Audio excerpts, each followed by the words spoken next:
ככה כן ישן לבד בימות החורף. אז יש לנו פתרון מצוין, נמצאת איתי כאן חגית צימברוביץ', נכון?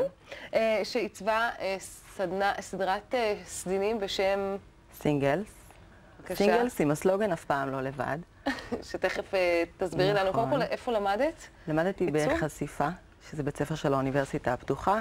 סיימתי שם מגמת תקשורת חזותית.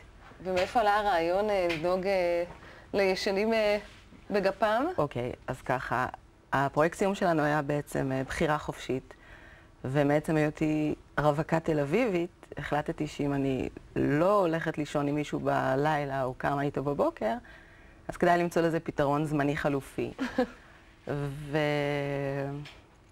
ומשם עלה בעצם הרעיון. אז מה הצעת בעצם? כי אנשים עדיין עוד לא יודעים על מה, אני יודעת מצוין על מה את מדברת.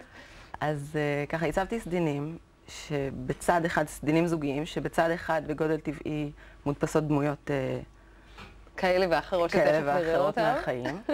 עכשיו, הבחירה של הדמויות זה תמהיל בין הפנטזיה האולטימטיבית לבין הסיוט האולטימטיבי, שאפשר לראות את זה מהדמויות. הטייס זה סוג של פנטזיה, התאומות בית ספר זה סוג של פנטזיה. הפולניה קצת פחות.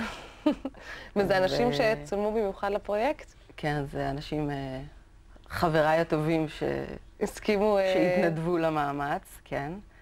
איך אנשים מגיבים לסדינים? עם מי את ישנה אגב? אני בוחרת, לפי המצב רוח. עם הקלה? לא. לא עוד הזדהות לפעמים, אבל... הנה התאומות, כן, יש לי תחושה שאני יודעת מי אוהב את זה. וזה כבר נמכר אגב? יש כמה רעיונות בקנה כרגע. עדיין לא, אבל בשאיפה שכן, יש תוכניות. ויש מאחורי כל דמות בעצם סיפור שעומד מאחורי. מאחורי כל דמות, כן. ספרי לנו. אז ככה, יש את נתחיל בטייס, הטייס קלישאה ידוע,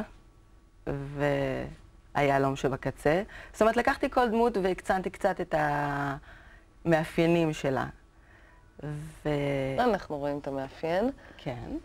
הוא גם הפוזה של הידיים האחורה. אז זהו, את יודעת אם הוא בוורטיגו, במנוחה, אבל... תקופה של אני כאן. מה עם הקלה? הקלה היא סוג של, את רואה את הרקע הוא ורוד, יש גם לבבות ורודים כזה מסביב שלא רואים כרגע. בקבוק ערק אני רואה. כן, היא חביבה, היא מאוד רומנטית, היא ישנה על ורוד. כל מה שהיא רוצה בעצם זה להתחתן. והתאומות? היא מחכה לו, ברור, נכון. איזה מין סיפור כזה, או שהיא מחכה לו לפני, אחרי, במין סוג של ציפייה. יש את התאומות, לא צריך להוסיף, עדיף שלא. מה הדמות האהובה ביותר על האנשים? אני חושבת שהפולניה היא הכי מצחיקה. אני גם אוהבת אותה עם המלפפונים. זה המלפפונים והרולים עם יבשת הלק והבקבוק, ובין הרגליים יש לה את הפלסטיקים האלה וכל הגינה הפרחונית שהיא נמצאת בה. אני הכי אוהבת את הפולניה. ואי אפשר עדיין לרכוש את זה איפשהו, כן? היא דווקא אהובה עליי, אין מה לומר. היא מצחיקה. אבל יש בה משהו מאוד חביבי. כן. אני אגב בשביל כל דמות זה הניסיונות האינסופיים של צילומים של דמויות, עד שמצאתי את הדמויות שהן בינגו, שהן באמת אצלי. בוא נגיד שמי שבוחר את הסדין הזה, אופס, אולי, את אומרת, אולי קצת עם אדיפוס אימא עוד לא עזב, נשאיר אותו שם. יכולה להיות מתנה מצחיקה לרווקים מזדקנים, ככה, סוג של... יהיו עוד דמויות אגב בסדרות האלה? כן, כן, בהחלט. תני לנו איזה טיזר אחד. טיזר, אוקיי. יש את הדמות המאוד מאוד גברית, שבעצם אין בו שום מאפיין מיוחד. המאפיין המצחיק הוא שיקלטו שבציפורניים של הרגליים יש לו סוג של לק אדום. והוא מוצג בקטע מאוד מאוד גברי, שאם קולטים את הניואנס הקטן הזה, לא נראה לי שאפשר לפספס גבר עם לק אדום ברגליים. לא, לא, לא, אי אפשר. אבל מלמעלה עד למטה, גברי ביותר. מה אני אגיד לך, שיהיה חורף נעים ובזוגיות עם אמיתית, אז זה לפחות כזאת, אם לא אמיתית. תודה רבה שהגעת אלינו. תודה רבה. נצא לי קטנה של פרסומות, וכשנשוב אלון פרידמן מגיע אלינו. יהיה שמח.